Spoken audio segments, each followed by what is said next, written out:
Hello दोस्तों, कैसे हो आप लोग। Welcome back to the channel आओ बहन बातें करें, जहां हम बातें करते हैं। आप लोग वीडियो पे कमेंट करते हैं, फिर मैं उनको अगले एपिसोड में लाइव पढ़ती हूँ और कोशिश करते हैं उन प्रॉब्लम्स के आसान, प्रैक्टिकल और एक्चुअली आपके लिए जो सही हो वो सॉल्यूशन देने की। अच्छी बात यह है कि लोगों की लाइफ सॉर्टेड हो रही है। कुछ लोगों की जॉब लग गई, कुछ लोग इनफर्टिलिटी से बाहर आ गए, कुछ लोग अपने करियर को रीस्टार्ट कर पा रहे हैं, कुछ की मेंटल लाइफ अच्छी होने की वजह से फैमिली लाइफ सॉर्टेड हो गई है। बहुत कुछ तो ये रिस्पॉन्स जब आता है तो मुझे लगता है मेरी यहाँ पर की गई मेहनत वसूल है। आज का एपिसोड होने वाला है 216, जिसमें मैं एपिसोड 215 के कमेंट्स पे जवाब देने वाली हूँ। तो चलो आज का एपिसोड स्टार्ट करते हैं। अगर आप नए हो तो आप भी सब्सक्राइब भी कर देना और कमेंट भी करना। चलो आज का एपिसोड स्टार्ट करते हैं। आओ बहन बातें करें।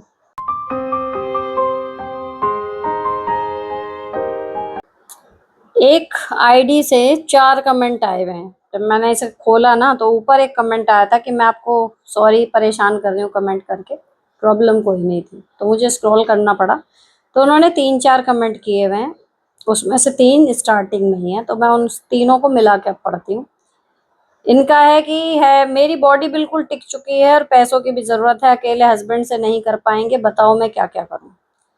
एक कमेंट है, हेलो मैम, मैंने अभी न्यू घर लिया है, मैं कोई काम मैनेज नहीं कर पा रही हूँ, हस्बैंड वाइफ 2 नंबर किंग हैं।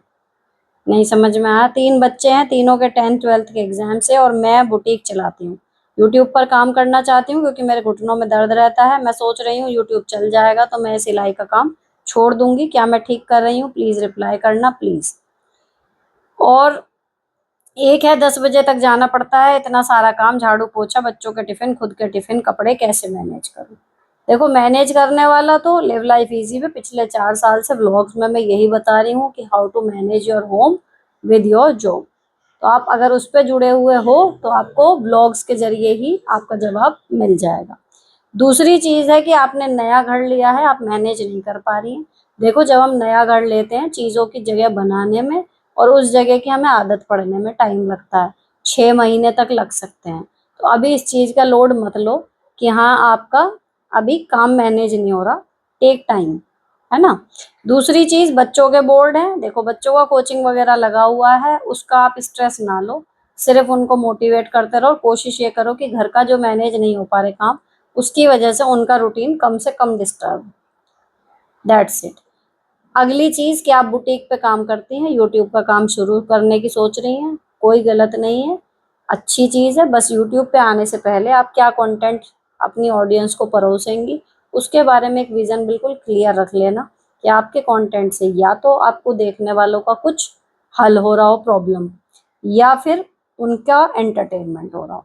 दो ही चीजें हैं जो चैनल को आपको चला सकती हैं, ठीक है। तो बाकी ये है अगला, फिर जो आपका है कि बॉडी बिल्कुल टिक चुकी है। देखो बॉडी, हमें लगता है, मेरी लाइफ में भी ऐसे 3 बार हो चुका कि मुझे लगा कि मेरी बॉडी अब बिल्कुल टिक चुकी, वापस नहीं आएगी, एंड दैट्स इट, जितना करना था कर चुके। सही बताऊं तो रिसेंटली भी वही फेस चल रहा है, जब मुझे लग रहा है कि हाँ शायद अब मुझसे नहीं होएगा।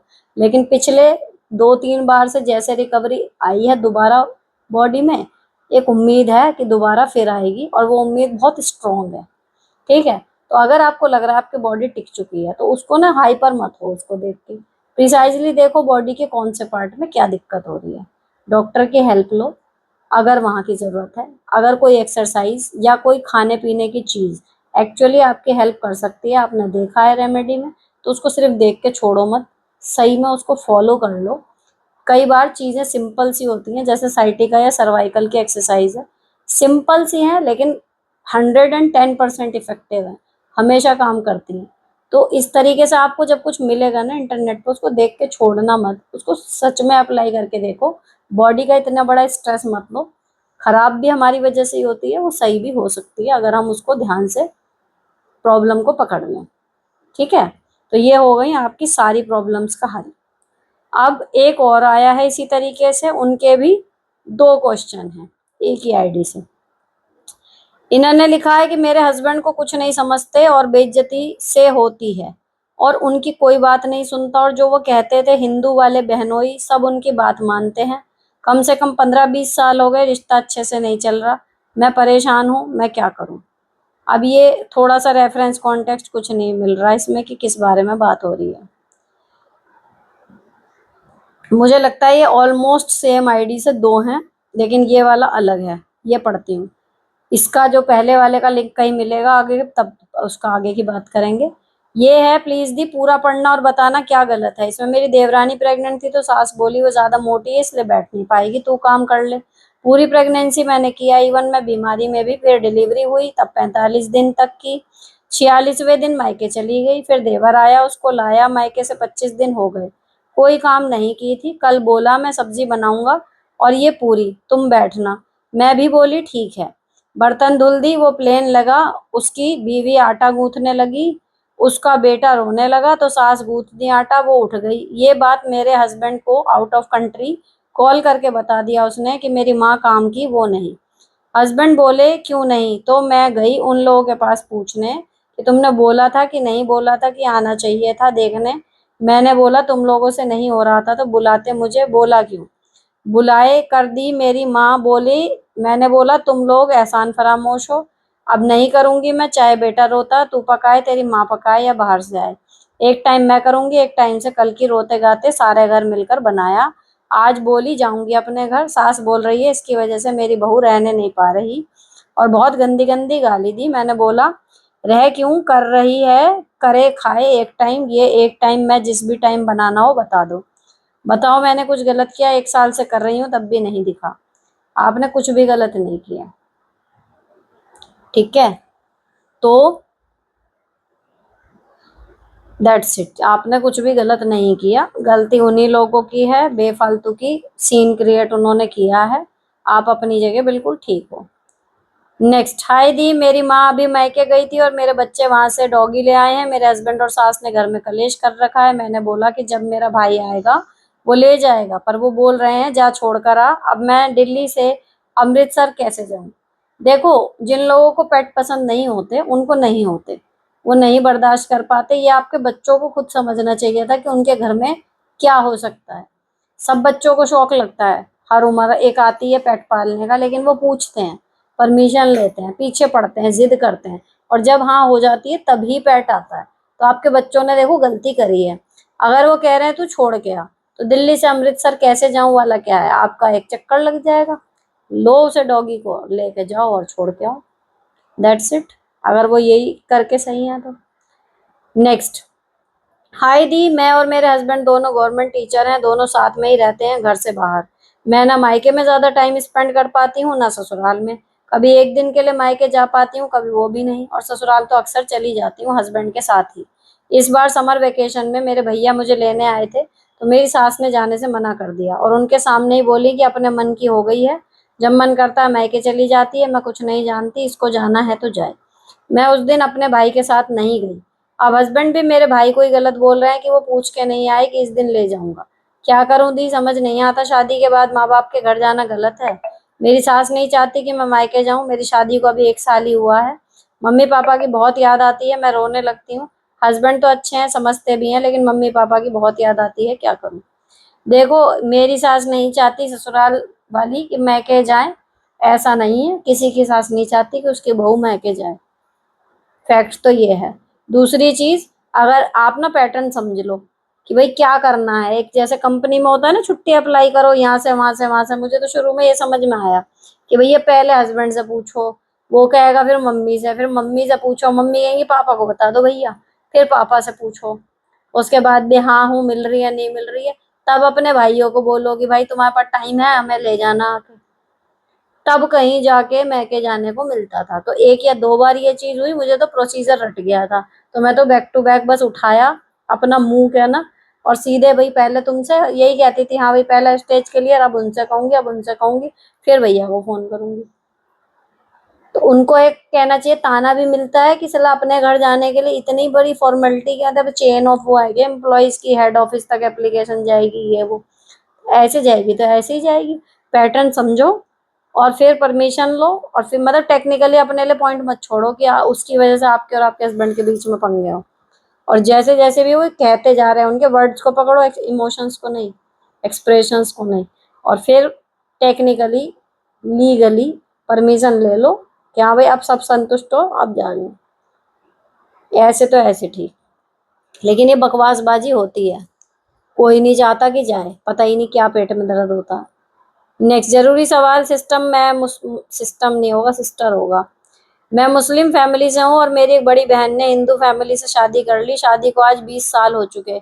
उनकी फैमिली थोड़ी सी हाई फाई समिति की, बढ़िया क्लास की है, हम थोड़े नॉर्मल से हैं। तो मेरे भाई भाव वो आज उनसे ही रिश्ता रखते हैं, मुझे बिल्कुल नहीं रखते। मेरी मम्मी भी ऐसी हैं। मेरे हस्बैंड की इज्जत इतनी नहीं है जितनी मेरे होने दूसरे बहनोई की है जो हिंदू है। मेरा कोई रिश्ता नहीं रखती, उससे मुझे बड़ा सा लगता है। मैं क्या करूं सिस्टर, इनका ही वो होगा क्वेश्चन कि मेरे हस्बैंड को कुछ नहीं समझते, बेइज्जती सी होती है। तो देखो, आप जो वहां पर है ना आपके परिवार में, यानी कि सिंपल सा है, किसको कितनी इज्जत देनी है ये उसके फाइनेंशियल स्टेटस से डिसाइड होगा।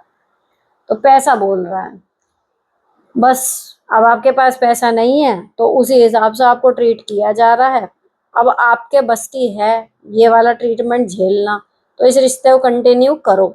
नहीं तो सिंपल है, जो बड़े ओकेजन है बिल्कुल कि जिसमें जमा होना ही होना है उसमें जाओ, और मेंटली मेकअप होके जाओ कि यही होना है। किस किस को कन्विंस करोगे कि ये वो, और कन्विंस करना पड़े वो रिश्ता ही क्या है। अगर उन्हें थोड़ा भी होता कि भाई ठीक है पैसा कम ज्यादा लेकिन हमारे लिए तो दोनों बराबर है, तो वो अपने आप करते। अब आपके कहने से तो आपकी जलालत ही होनी है। तो सिंपल है कि नहीं जाओ वहां पर, कम जाओ। मुख्य वो कोई वो हो, शादी ब्याह है, कोई कोई त्योहार है ऐसा जिसमें जाना जरूरी है, बस वहां जाओ। और तब भी मेरे हिसाब से तो खड़े खड़े जाओ, ज्यादा देर रुको मत। जहाँ अपना सम्मान ना हो वहां पर अलग हट जाना ही सबसे बेटर ऑप्शन होता है। हम किसी से जबरदस्ती सम्मान ले नहीं सकते। नेक्स्ट, हेलो दी, मैं वही हूँ। हम दोनों पर रेप का चार्ज लगवाया था नंद ने, तब से हम दोनों कोई मतलब नहीं रखते। 1 साल से ज्यादा हो गया। किचन में उसकी गैस अलग है, मेरी अलग है। अपना अपना बनाते खाते हैं। अपना रूम साफ कर लेगी बस, बाकी सब मैं करती हूँ। सब जगह इतनी गंद मचाती है, अगर कुछ बोलूं तो लड़ने लगती है। क्या बताऊं, क्या करूं।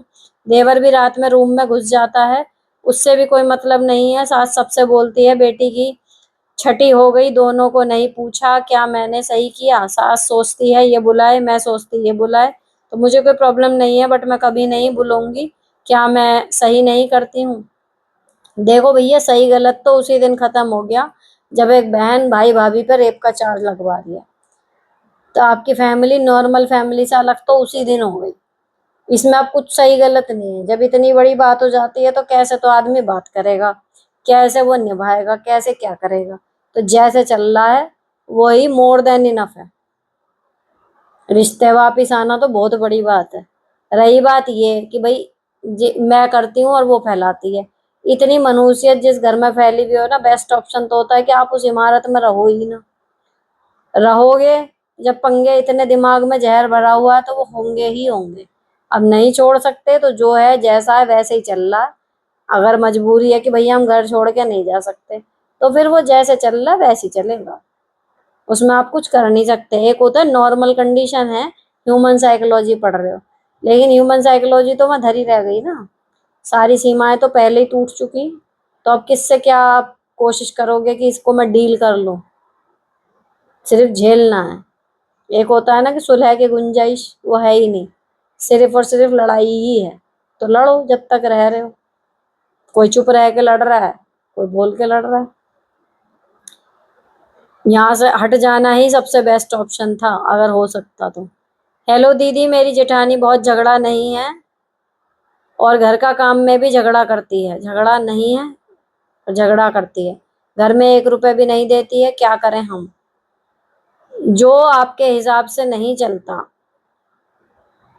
है ना, और आपको ये तसल्ली है कि मैं बिल्कुल सही हूँ, जो नियम से होना चाहिए या लॉजिक से होना चाहिए मैं वही काम कह रही हूँ या मैं वही एक्सपेक्ट कर रही हूँ, सामने वाला बिल्कुल गलत कर रहा है, तो आप उसको सुधार तो सकते नहीं, है ना। हम खुद को बचा सकते हैं।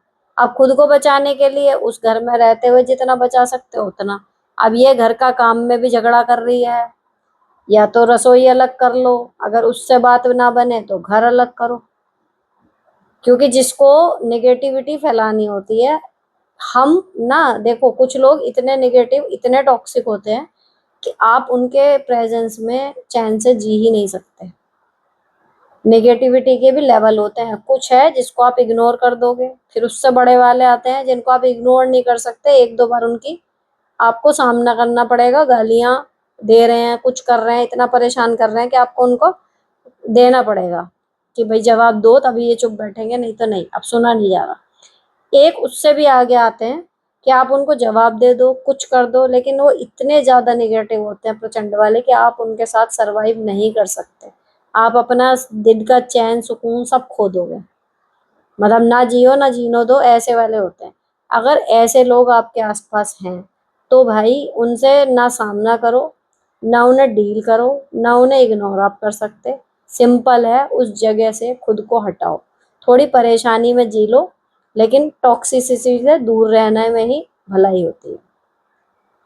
तो या तो रसोई अलग करो या घर अलग करो, जो कुछ भी है, ऐसे बंदे के साथ आप रह नहीं सकते, उसी में उलझे रहोगे बस। और सबसे बड़ा नुकसान ये होता है उलझने का कि जो आपका एक्चुअल पोटेंशियल है ना, जो आप पॉजिटिवली अगर आपको सही से रहने को मिले, तो आप जो अच्छा अपनी लाइफ में कर सकते हो वो कुछ नहीं कर पाते। और जो भी खूबी आपके अंदर है ना, वो भी आपको पता भी नहीं चलेगा कब खत्म हो गई, आप उसी में उलझे रहोगे।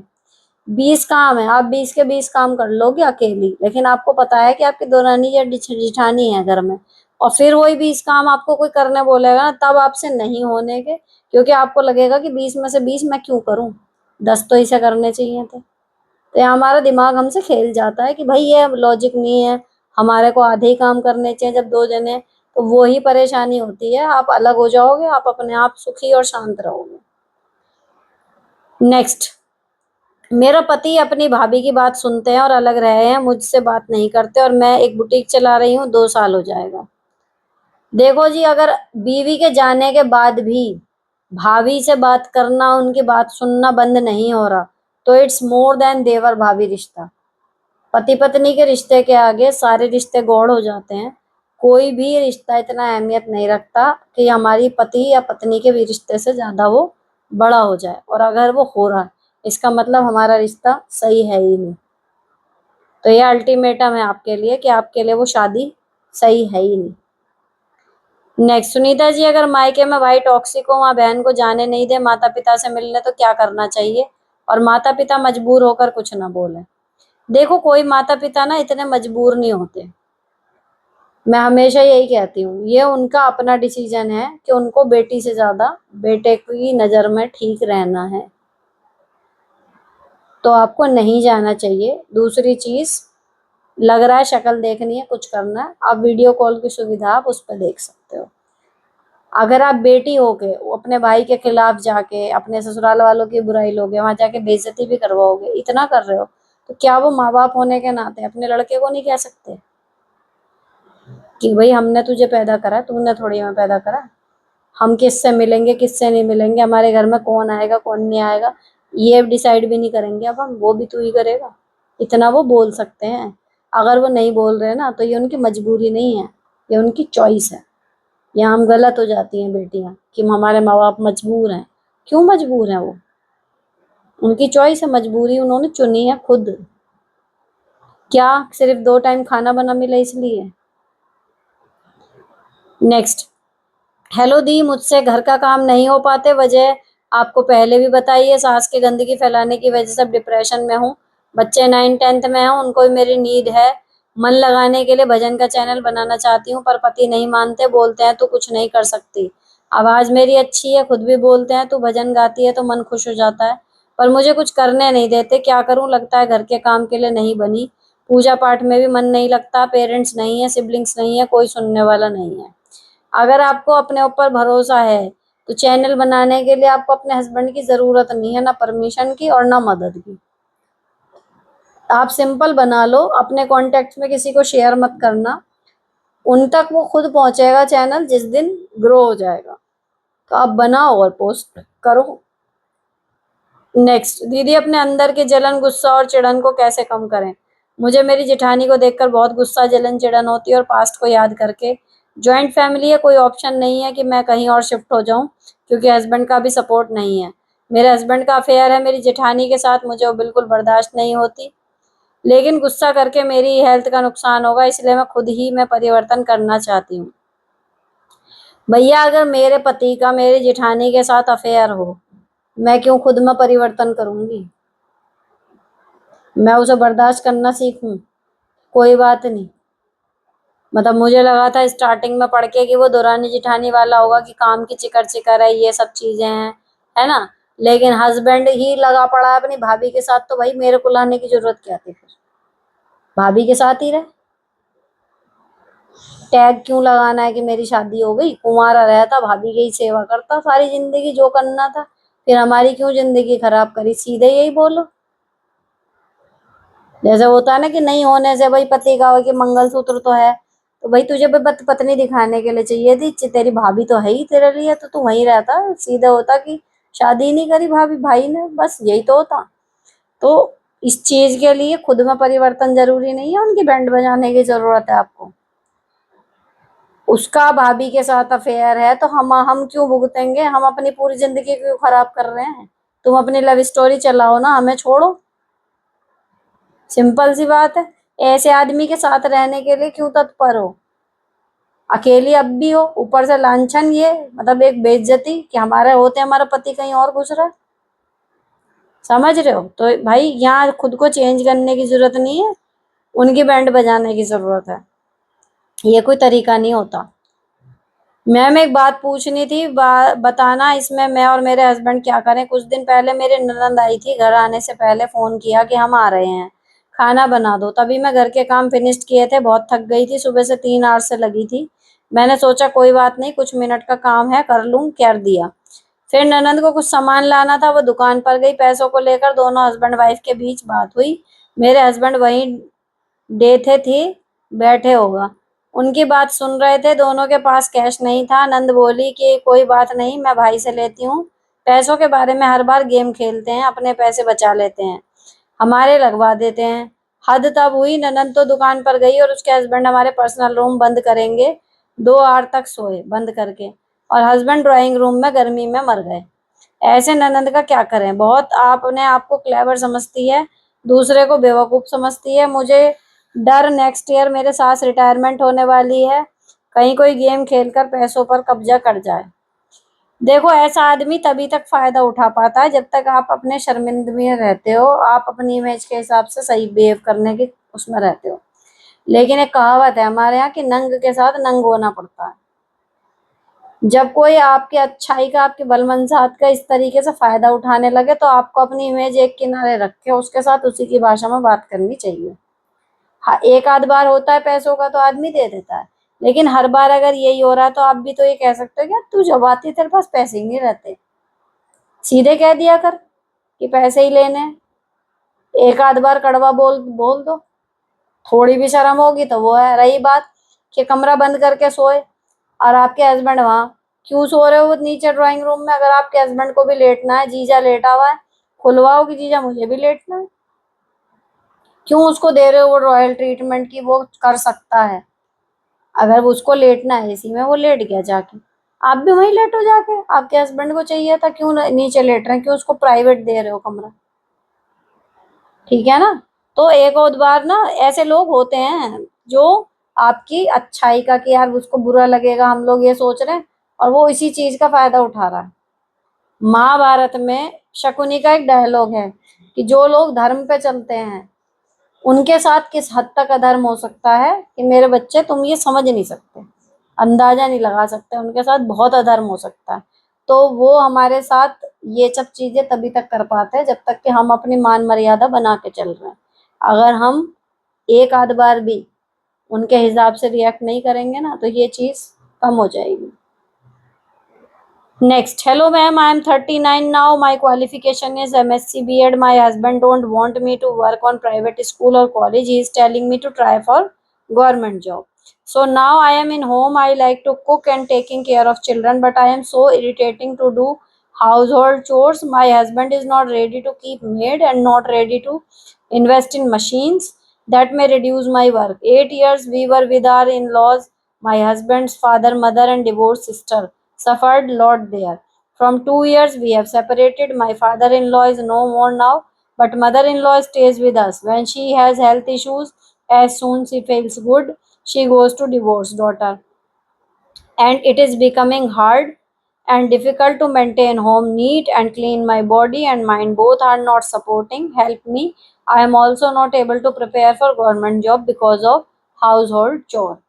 जब इतनी सारी परेशानियां हैं और केवल इसी वजह से है कि भाई घर के काम करना आपके इंटरेस्ट का नहीं है, इसी वजह से वो काम आपको बोझ लग रहे हैं, इसी वजह से आपकी बॉडी साथ नहीं दे रही।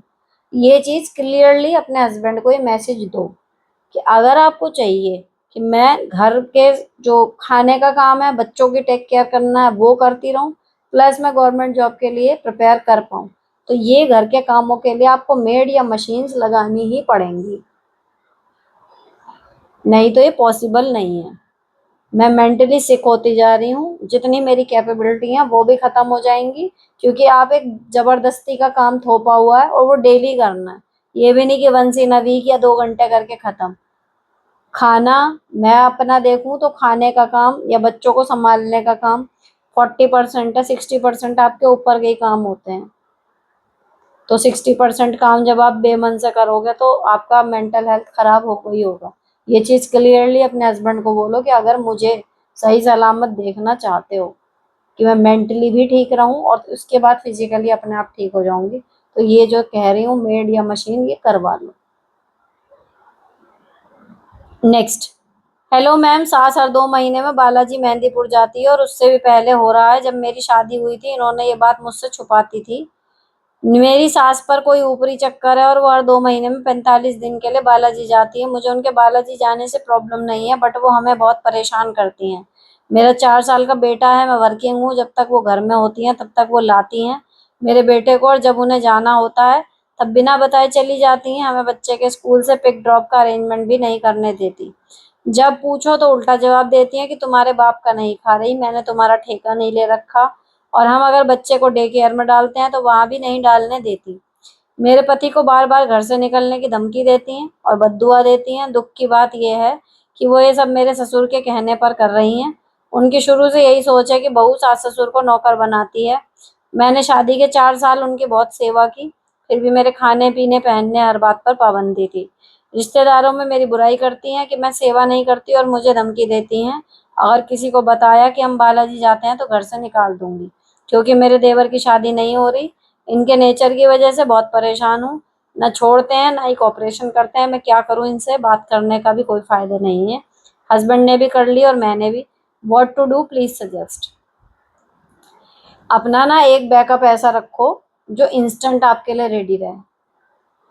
डे केयर है, कुछ है, जो भी है, मतलब लाने ले जाने के लिए कोई आया, मेड जो भी आपका है, उसको ये बोल के रखो एक्चुअल परेशानी कि भाई तेरे को ना जब भी बुलाएंगे तो एक आध दिन आप और अपने हस्बैंड अरेंज कर लेंगे कि तेरे को जब भी बुलाएंगे एक आध दिन में तब तुझे आना होगा। ठीक है, जो कंडीशन है उसी हिसाब से फिर उसके आगे का करो। दूसरी चीज कि भैया ठेका नहीं ले रखा है, वो वहां वो अपनी जगह ठीक है, लेकिन बात यह है कि जो अचानक से जा रही है, भाई आप वर्किंग हो, परेशानी हो रही है, वो ठीक है, लेकिन हमारे बच्चे हैं वो कैसे पालने, जिम्मेदारी तो हमारी है। रही बात ये कि डे केयर में नहीं डालने देती। अगर आपको लगता है कि डे केयर में डालना इज अ सोल्यूशन, फिर उनकी सुनो मत। बाहर ही तो नहीं बताना कि भाई वो जाती हैं, आप वहां तो घर में तो ये कह ही सकते हो ना कि भाई आपका तो कुछ पता नहीं, आप कब उठ के चल दो। आपने हमारा ठेका नहीं ले रखा तो लेट अस मैनेज ना, कि हम कैसे मैनेज कर रहे हैं, फिर बीच में लकड़ी क्यों ले रहे हो। और रही बात ये कि घर से निकलने की धमकी देती हैं, ऐसी कंडीशन में भैया जब तक रह रहे हो ठीक है, लेकिन सोचना शुरू करो आज से ही कि अपना घर अलग बना लो, छोटा फ्लैट लो, कुछ लो, ताकि ये धमकी किसी दिन सीरियस हो जाए तो आपके पास सर छुपाने के लिए छत हो। और नहीं भी हुई तो एक प्रॉपर्टी जुड़ जाएगी, नुकसान तो इसमें कुछ है ही नहीं।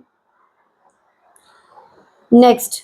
हेलो मैम, मुझे अपनी बात दूसरों को समझाना नहीं आता, इसलिए कम बोलती हूँ। कभी खुद से किसी के अप्रोच नहीं करती हूँ, बट किसी के बात करने पर आंसर जरूर करती हूँ। हमेशा सच बोलती हूँ तो कम पसंद करते हैं। मुझसे चापलूसी करनी नहीं आती। मैं अपने टॉकिंग वे कैसे अच्छी करूँ। कीप ऑन प्रैक्टिसिंग, इसका कोई क्रैश कोर्स नहीं होता कि आप ऐसे करो, है ना। मेरे इंस्टाग्राम पे एक दो पेज आते हैं कि हाउ टू स्पीक प्रॉपरली, वो मतलब पावरफुली, कि सामने वाला आपकी बात को मना ना कर पाए। ऐसे एक आध बार मैंने पढ़े हैं, तो उसमें क्या होता है कि फ्रेज की बजाय ये कहने के आप ये कहो, सपोज करो कि I am sorry, I am late, इसकी बजाय थैंक्स फॉर वेटिंग। तो ऐसे एक आध बार मेरे पे पोस्ट आई, अगर इस तरीके का कुछ कंटेंट आपको मिल जाए तो वो ठीक है, लेकिन इसका कोई क्रैश कोर्स नहीं होता। सबसे बड़ी बात होती है आपकी इंटेंशन, दूसरी आपकी जो वॉइस की टोन है। अगर आप वो नीचे रख लेते हो तो जितनी बात कर रहे हो वो, हर एक का अपना बोलने का स्टाइल होता है, लेकिन समझ में आ जाती है अगर आप वास्तव में कोशिश कर रहे हो अपने वे ऑफ टॉकिंग पर, है ना। तो अभी मैं जितनी यहाँ पे बात कर रही हूँ, सोचो मतलब 1 से 1.5 घंटा मैं लगातार बोल रही हूँ, बिना किसी प्रिपरेशन के बोल रही हूँ, है ना। और पता नहीं मुझसे सामने से कौन क्वेश्चन कर रहा है, लेकिन मैं बोल रही हूँ, और फिर ये जो मेरा बोला हुआ है सब रिकॉर्ड हो रहा है, और फिर ये रहेगा यूट्यूब पर, तो इसको पता नहीं कौन कौन कब कब कहाँ कहाँ देखेगा। सपोज मतलब आप अंदाजा लगाओ कि यहाँ पर अगर गलत बोल दिया या कुछ है तो वो कहाँ तक जा सकता है। लेकिन मैं बोल रही हूँ क्यों, क्योंकि लगातार मैंने इस स्किल पर अपनी काम करा है। अब आप इसको टीचिंग जॉब वाला हिसाब कह लो या कुछ भी कह लो, लेकिन हाउ टू टॉक, कि हमारे शब्द जो हैं वो टेक्निकली या कोई उसमें बैठ के गलती निकालने बैठे तो वो ना के बराबर हो, ये आता है आते आते। जब आप करोगे, कोशिश करोगे तो करते रहोगे, वरना जिस फैमिली से मैं आती हूँ ना, अगर आप मेरे बहन भाइयों की या मेरे पेरेंट्स की या जो हमारे किराएदार रहते थे उनकी, उनमें से हम किसी की भी, मैं अभी भी मुझे याद है, इवन वो लोग अभी भी अगर जब मुझे मिलते हैं ना तो वो उसी तरीके से बात करते हैं ना, तो मैं हमेशा मतलब अपने मन में मेरे एक स्माइल ये आती है कि इनको पुरानी गुड़िया याद है, इनको पता नहीं कि मतलब मैं कितना चेंज हो गई हूँ, या मेरा अब सोचने का तरीका वैसा नहीं है जैसा पहले था। तो वो होता है ना, मतलब आप एक लेवल पे नहीं पहुंच पाते तो आप बोल रहे हो। हमारे यहाँ लगभग सबके साथ यही प्रॉब्लम थी कि हम बात कर रहे हैं, सामने वाले को लगेगा कि यार ये तो लड़ रहा है, क्योंकि टोन या फिर हमारे वर्ड्स, सिलेक्शन ऑफ वर्ड्स गलत हैं, हमारी टोन गलत है, या फिर जरा सा किसी ने हमारे खिलाफ कुछ बोल दिया एंटी। ये चीज यूट्यूब से बहुत आ गई कि भाई कोई उल्टा भी बोल रहा है तो भी एकदम से हाइपर नहीं होना है, ठीक है यार उसको लगा उसने बोल दिया, ग्रेसफुली जवाब दे दो, ये वो सब चीजें। तो वो चीज है कि गुस्सा कंट्रोल करना, अपनी बात ढंग से रखना, ये सब आते आते आएगा, आप कोशिश करते रहो। कोई भी जन्म से सीख के नहीं आता। तो अगर मैं वहां से, अभी मैं डिटेल में क्या कैसे बता पाऊंगी, लेकिन अगर मैं वहां से एक इलिटरेट फैमिली से कहना चाहिए और यहाँ तक आके इस कॉन्फिडेंस से यहाँ पर बोल पा रही हूँ, तो ये सालों की प्रैक्टिस है। आप भी करोगे आपका भी हो जाएगा, है ना। नेक्स्ट, मैं 18 दिन से बीमार हूँ, मुझे ओवर ब्लीडिंग की परेशानी हुई थी और अब इलाज के बाद ठीक हूँ, पर कमजोरी महसूस होती है। इस दौरान घर की हालत भी खराब है, घर का जाना जमा काम देखकर मन में और बेचैन हो रहा है, बच्चों के एग्जाम भी हैं, कैसे संभालूं। देखो, बच्चों के एग्जाम जो हैं इस बार कुछ परसेंटेज नीचे जाएंगी, इट्स ओके कहना सीखो अपने दिमाग में। कोई उनकी, ये वाली छोटे बच्चे हैं आपके, मार्कशीट नौकरी में काम नहीं आनी, इट्स ओके। रही बात जो घर का काम जमा होने लगा है, एकदम सारा समटेगा नहीं। मान लो आपके कपड़े की लॉन्ड्री बास्केट भर के ऊपर भी एक और बास्केट बन जाए, इतने कपड़े हैं, आप सिंपली डेली एक लोड लगाना, एक लोड के लायक कपड़े धोना स्टार्ट करो। हफ्ता लगेगा लेकिन वो खत्म हो जाएगा, ठीक है। सफाई है, नॉर्मल झाड़ू पोछे से अपने स्टार्ट करो, डीप डस्टिंग नहीं करो। सबसे पहले एक दिन जाले झाड़ लेना, उसके बाद नॉर्मल झाड़ू पोछा करना शुरू करो, फिर किसी दिन कुछ साफ कर दिया, किसी दिन कुछ साफ कर दिया, ऐसे करो। मतलब हफ्ता 10 दिन आप क्या सोच के चलो कि आपके घर को रीसेट होने में लग जाएगा, तो फिर आपको एंजाइटी नहीं होएगी और आप बिना थके, बिना दोबारा बीमार हुए अपना घर लाइन पे ले आओगे। नेक्स्ट, हाय दी, मेरे देवर की शादी से पहले मेरी सास मेरे साथ बहुत अच्छा बर्ताव करती थी, बिल्कुल बेटी जैसा प्यार करती थी। मेरा प्यार हमेशा उनके लिए माँ जैसा रहा, क्योंकि मेरी अपनी मम्मी बचपन में ही भगवान जी के पास चली गई थी, इसलिए सास को मैंने अपनी मम्मी और उन्होंने बहुत मुझे प्यार दिया। लेकिन जब से मेरी देवरानी आई है, मेरी सास का बर्ताव बिल्कुल चेंज हो गया। वो कभी भी डांटने लगती हैं, मुझे लेकर टोंट करती हैं और उनकी बातों में प्यार नहीं दिखता। मेरी देवरानी को बहुत प्यार से बातें करती हैं, दिल ये सब मुझसे देखा नहीं जाता, क्योंकि जिनसे हमेशा मैंने प्यार पाया उनका ऐसा बर्ताव क्यों हो गया पता नहीं। आप बताओ, इन बातों को इग्नोर करते हुए मैं कैसे आगे बढ़ूं। देखो, अगर ये फीलिंग इतनी जेन्युइन थी तो आपको एक बार अपनी सास से अलग से बैठ के बात जरूर करनी चाहिए कि मम्मी कुछ हुआ है क्या जो मैं नहीं समझ पा रही, मुझे ऐसा लग रहा है कि ये चेंज हो रहा है। एक बार आप पहले ना बैठ के बात कर लो, उसके बाद किसी डिसीजन पे पहुंचो। और अगर कुछ नेगेटिव ही वहां से आता है तो मेरी बहन तुम गलती कर गई सास को माँ समझने की। सास है, सास ही रहेगी, ये मन में तसल्ली कर लो। प्यार रहेगा, याद भी आएगी, लेकिन जो अंदर से ये दुख मैं समझ पा रही हूँ, मतलब मैं लिटरली ये कह सकती हूँ, मैं समझ पा रही हूँ क्या महसूस हो रहा है कि जब हम किसी को बड़ा दिल से प्यार करते हैं लेकिन उसके लिए हम शायद लीस्ट प्रायोरिटी हैं। तो ये होता है सास वाले केस में।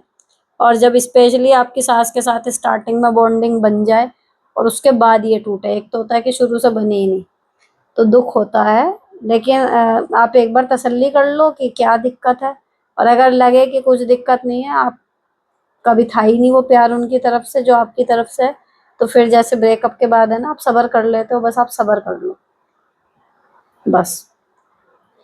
नेक्स्ट, हाय दी, मैं आंगनवाड़ी वर्कर हूँ। मेरे पति ने मुझे मारा है क्योंकि मैं उसे दारू पीने के लिए रुपया नहीं दे रही थी।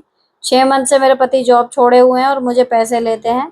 मैं क्या करूँ? मैं ही अपना दोनों बच्चों को पढ़ा रही हूँ लेकिन वो मेरे सपोर्ट करने को तैयार नहीं है। मैं हस्बैंड को पैसे ना दूं तो हस्बैंड ने मारा तो बहुत मारा है। नायक को जब पता चला तो भाया मुझे मायका होगा ले आया। पति अब मुझे आंगनवाड़ी का जॉब नहीं करने देना चाहते, मैं क्या करूं? मेरे 2 बच्चे हैं, प्लीज प्लीज रिप्लाई। फिर हंसने वाली स्माइली। अब मुझे याद आया कि भाई नहीं होती समझ। अब इसमें देखो, स्ट्रांग बनो।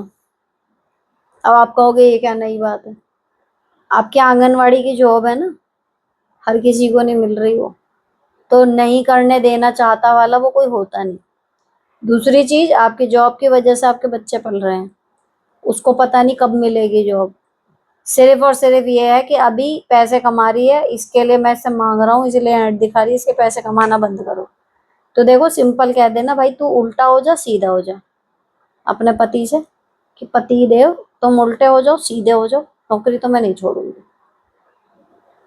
चाहे मुझे मैके रह के बच्चे पालने पड़े, चाहे कुछ। तुमसे सुधार होता हो अपने अंदर, गृहस्थी चल जाएगी, नहीं होता हो ना सही। कहीं भी बैकफुट में आने की जरूरत नहीं है क्योंकि कुछ गलती आपने करी नहीं है। नेक्स्ट, मेरी जेठानी बहुत चालाक है, वो मेरे पति की मेरे सामने ही बुराई करती है। मैं कुछ बोलूं तो बोलती है कि छोटी हो, छोटी के हिसाब से रहो। मेरे सामने तो बहुत स्वीट बनती है और घर वालों के सामने मेरी बुराई करती है। मैं बहुत परेशान हूँ, इन सबसे मुझे पूरे घर में बुरी बना दिया है। प्लीज आंसर जरूर देना जी जी। देखो, उसको ना कन्फ्रंट कर लो आप। जब सबके सामने इस तरीके की वो आपकी इमेज बनाती है ना, उसको कन्फ्रंट करना शुरू करो, पॉइंट टू पॉइंट, जहां वो झूठ बोले वहीं पकड़ो, हमेशा उसका झूठ सामने लाओ। जो जेठानी होती है वो आपके आने से कुछ साल पहले आई होती है घर में, उसने अपने पैर जमा लिए होते हैं, साम्राज्य उसका होता है, ठीक है। अब जो देवरानी आती है, अगर वो उससे तेज आ गई, उससे किसी चीज में बेटर आ गई, तो उसकी सत्ता हिलती है। फिर उसका धूमतनाना होता है कि यार मेरा तो बना बनाया खेल बिगड़ गया। और अगर देवरानी आती है उससे थोड़ी सी डाउन, फिर वो दबा लेती है कि भाई जो बनाया हुआ अब मैं उसको बिगड़ने नहीं दूंगी, इसको रखो अंगूठे के नीचे। आदर्श स्थिति क्या है कि जेठानी थी, अकेली थी, घर संभाल रही थी, सब कुछ कर रही थी, देवरानी आई, एक हेल्पिंग हैंड आ गया, दोनों मिलजुल कर रहे हैं। ज्यादा सेटिंग खराब है, रसोइयां अलग कर ले, लेकिन मेंटली ये रहे कि हम एक ही पायदान पे हैं, दोनों इस घर की बहू हैं। आदर्श स्थिति ये होनी चाहिए, नहीं कि नहीं होती। अभी आपका क्या है कि जो भी उसने झूठ बोला, सच बोला, कुछ भी बोला, अभी तक जो उसने बोल दिया वही चलता आ रहा है। अब आप आए हो रिवीलर बन के, एक एक करके उसकी साजिशों पे से, जैसे सीरियल में दिखाते हैं ना, एक्चुअल में होता है। झूठ बोले हुए होंगे उसने, लाइफ में प्रिटेंड कर रखा होंगे बहुत सारी चीजें, आप उसको जहाँ झूठ पकड़ो, जो उसके बारे में नेगेटिव पता चलता है सबके सामने लाओ, धीरे धीरे करके उसकी इमेज हिलेगी, तब आपकी बनेगी। कुछ नहीं करना, अगर चल सकती है भैया अलग हो जाओ, ले अपना साम्राज्य, बनी रहे महारानी, हम जा रहे हैं। रही बात ये, छोटी हो, छोटी की तरह रहो। पूछ लो कितने साल छोटी हूँ, शादी हो गई मेरी, घर में बहू बन के आ गई, बच्चे की माँ हूँ, जो भी आपका स्टेटस है, कि मतलब मेरी गलती थोड़ी है। ये जो छोटी वाला होता है ना, मेरा तो तकिया कलाम है कि भाई मेरी गलती थोड़ी है, तू मुझसे पहले पैदा हुआ, इज्जत तो तेरे कामों के आधार पे मिलेगी ना। तो ये डायलॉग हमेशा बहुत कैड़ा चिपकता है, और सुनने वाले का ना मतलब मुंह देखने लायक होता है, सच में मजा आ जाता है। नेक्स्ट, मैम मेरी क्लास 10th में भी बच्चे शोर बहुत करते हैं, कोई सोल्यूशन बताइए, मैं एक प्राइवेट टीचर हूँ। रिप्लाई, देखो 10th क्लास के बच्चे होते हैं टीनेजर, उनको मजा आता है नियम तोड़ने में। उनको आप डांट के या नियमों में नहीं बांध सकते, उनको केवल और केवल आप इंटरेस्ट में बांध सकते हो। तो अपना टीचिंग इतना इंटरेस्टिंग करो, शुरुआत टॉपिक की उनके हिसाब से करो जिसमें वो इन्वॉल्व हो जाएं, और लीनियर तरीके से लो उन्हें, तभी आप उनको ले सकते हो। डंडे बजा के या स्ट्रिक्ट होके उनको आप कंट्रोल नहीं कर सकते। नेक्स्ट, हेलो मैम, मैंने आपके साथ शेयर किया था जेठानी अपने टाइम पे काम नहीं करती, अब उन्होंने नया ड्रामा किया है। उनके ही टाइम पर उनके पति का ऑपरेशन हुआ तो मुझसे ना बोलकर ननद से बोली कि मैं नहीं करूंगी, डॉक्टर ने भैया को बेड रेस्ट बोला है और सारा काम मेरे सर आएगा, जबकि वो उन्हें बहाने खुद रेस्ट करती हैं उनके बहाने। बात काम की नहीं, पर मेरे 3 बच्चे और नंद 4 लोगों का टिफिन, 2 फ्लोर सफाई और मिलने आने वालों की खातिरदारी, कोई हेल्प नहीं, बहुत थक जाती थी। तो 20 दिन काम करने के बाद पति के कहने से मना कर दिया। अपना काम खुद करे तो घर में कलेश हो गया, सबने मुझे भर भर के गालियां दी, और हर आने जाने वाले से मेरी बुराई की, इतने दिन की सेवा का ये फल मिला। आप बताओ क्या मैंने गलत किया और आगे क्या करूं? घर के बुड्ढे भी बदतमीज हैं, प्लीज बताइए क्या करूं? ये हिसाब ही गलत है कि 1 महीना तू कर 1 महीना मैं। सिंपल है, 3 टाइम का खाना है, वो बंटना चाहिए। अब जो बुराई आपकी होनी थी वो हो चुकी, जो इमेज आपकी होनी थी खराब वो हो चुकी, अब मेरे हिसाब से तो आपका पीछा छूटा। और आगे से जब भी ये हिस्सा बांटो ना काम का कि भैया मैं नहीं कर रही पूरा पूरा दिन, सिंपल हिसाब है, 1 टाइम 1 करो, 1 टाइम 1 करो, ये चलाना है तो चलो, नहीं तो अलग कर लो, कर ही नहीं रहे हम किसी का। अपना अपना फिर सब करते हैं, 3 का क्या 5 टाइम भी बनाएंगे, बिना थके बनाएंगे। ये ये तालमेल ना जॉइंट फैमिली का, ये बड़ी समझदारी से चलता है। एक का भी दिमाग नहीं है ना सही, तो वो चलती नहीं गाड़ी। आसान नहीं है जॉइंट फैमिली मैनेज करना। नेक्स्ट, मैम मैं वर्किंग हूँ, 9:30 से 6 जॉब है, मेड रखी है पर उसको धोए बर्तन साफ नहीं होते, डिश वॉशर कैसा रहता है? सुना तो है अच्छा रहता है, यूज तो मैंने करा नहीं, लेकिन बर्तन तो उसमें साफ हो जाते हैं, ये तो मैंने सुना है। नेक्स्ट, मैम मेरा भी एक सवाल है, मैं अलग सिटी में रहती हूँ, मेरे इन लॉज अलग, वो हमारे पास नहीं आना चाहते और मेरे हस्बैंड कहते हैं वो आ जाएं, लेकिन वो बहुत टॉक्सिक है। अभी कुछ ही टाइम मिला है जब मैं इतना फ्री महसूस कर रही हूँ, वो आ जाएंगे तो मेंटल हेल्थ की बैंड बज जाएगी, मैं क्या करूँ? अब बताइए, सास खुद आना नहीं चाहती लेकिन इनसे कहती है कि मैं परेशान हो जाऊंगी, प्लीज है।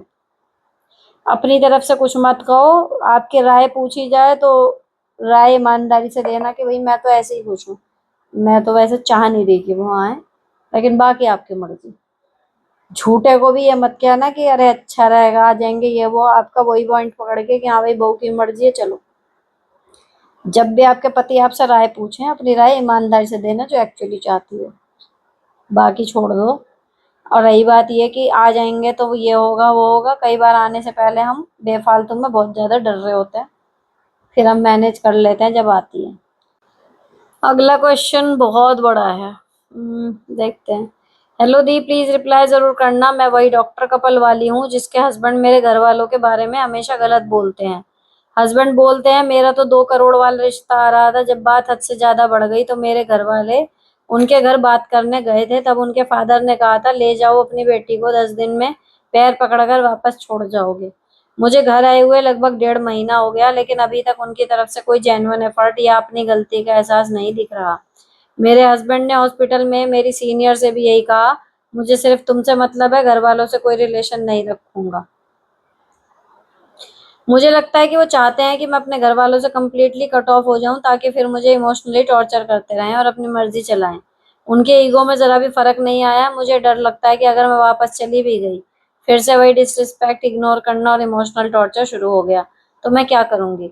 मेरा बिल्कुल मन नहीं मान रहा अभी तो जाने का भी, और मेरे घर वाले तो बोल रहे हैं नहीं सुधर सकता, रिश्ता खत्म करने में ही भलाई है।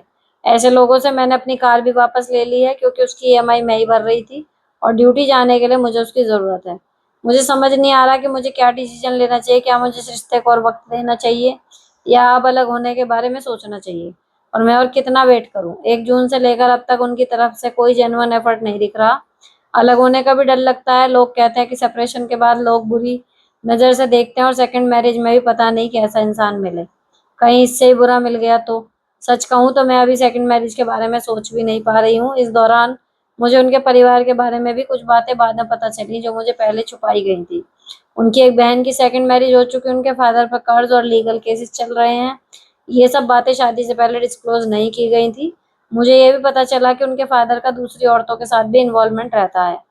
उन्होंने खुद भी इस बात को एक्सेप्ट किया। मैं बहुत कंफ्यूज्ड हूँ और मुझे डर लग रहा है कि कहीं मैं कोई गलत डिसीजन ना ले लूँ। प्लीज़ मुझे गाइड कीजिए, मुझे आपकी एडवाइस की सच में ज़रूरत है।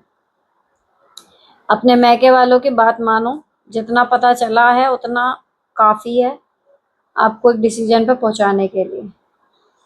पढ़ी लिखी हो, डॉक्टर हो, किसी के आसरे नहीं हो, सिर्फ जीवन जीने के लिए एक पार्टनर चाहिए ही चाहिए, ऐसा भी कुछ ज़रूरी नहीं है, ठीक है? तो गलत रूम में सारी ज़िंदगी बिताने से अच्छा ये कह देना कि सॉरी मैं गलत कमरे में आ गया, वो ज़्यादा बेटर है। तो डिसीजन ले लो अलग होने का इस टाइम पे।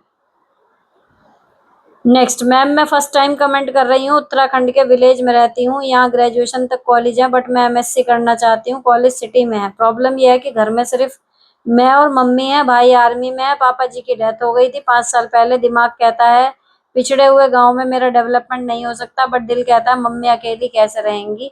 मम्मी बाहर भी नहीं रहना चाहती मेरे साथ, और मेरे चाचा तो ताऊ सब शराबी हैं। ऐसे समझो अगर हम मार भी रहे हों तो कभी काम नहीं आते। मैं रह भी जाती पर दिमाग में आता है अगर मेरी जॉब नहीं लगी तो कल को मेरा क्या होगा। कई बार भाई खाना तक गिनवा देता है कि काम नहीं किया तो खाना मत खाया कर। मम्मी भी उसी का साथ देती है चाहे कितना भी दुखी हो। समझ नहीं आ रहा क्या करूं।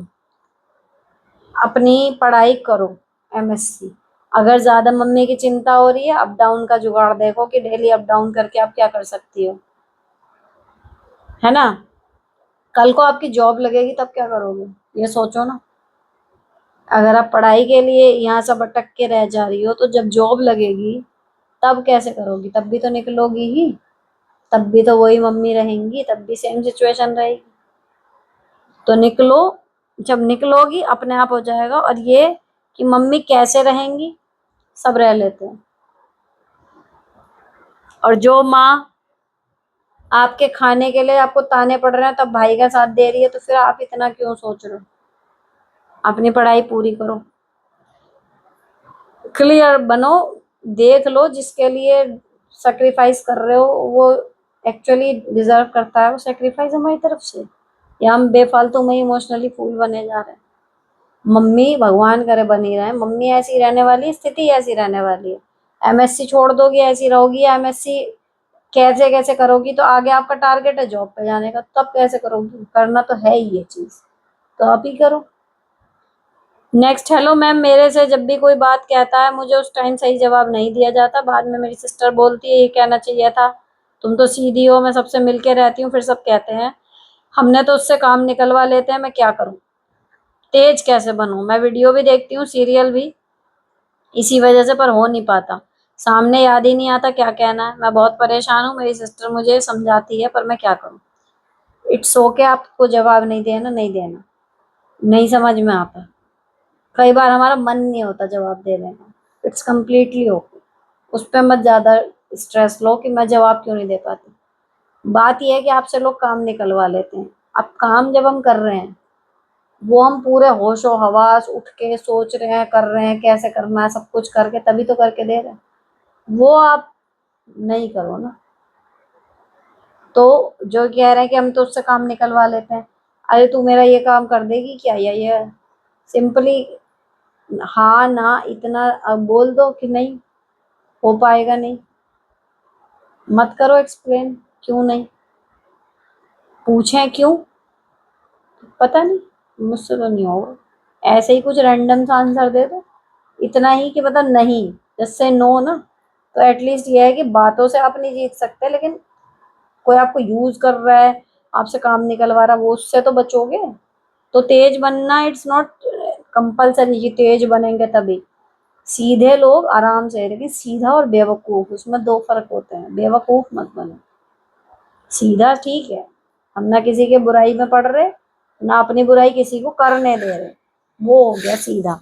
लेकिन ये बेवकूफ होता है कि हम किसी की बुराई कर भी नहीं रहे, कोई हमारी बुराई करके जा रहा है, हम उसे रोक भी नहीं पा रहे। तो काम करने के लिए मना कर सकती हो, उससे आपको बहुत अच्छा लगेगा। नेक्स्ट, हाय दी, वैसे तो मैं पहले से नौकरी के साथ घर बच्चा मैनेज के एक गई भी पाल रखी है, गाय होगा उसका काम, कभी कभी खेती का काम भी करती थी, बट अब गाय भी बेच दी। हम शहर में रहने लगे हैं बच्चों की पढ़ाई की वजह से। मैं यहाँ भी नौकरी का साथ सिलाई भी करती हूँ, पर हमेशा थकान रहती है, काम की इच्छा नहीं होती, ज्यादा लोड हो जाता है तो बुखार आ जाता है। क्या करूँ, कुछ समझ नहीं आता, प्लीज सजेस्ट। मीन्स आपकी बॉडी जितना कर सकती है आप उससे ज्यादा कर रहे हो। बुखार इसी का ही द्योतक होता है ना भाई। मेरे को अब बीच में जल्दी जल्दी जब कभी चढ़ जाता है, साल में दो एक बार अब हो ही जाता है, क्योंकि पिछले 4 सालों में वर्कलोड लगातार और हद से ज्यादा इंक्रीज हुआ है।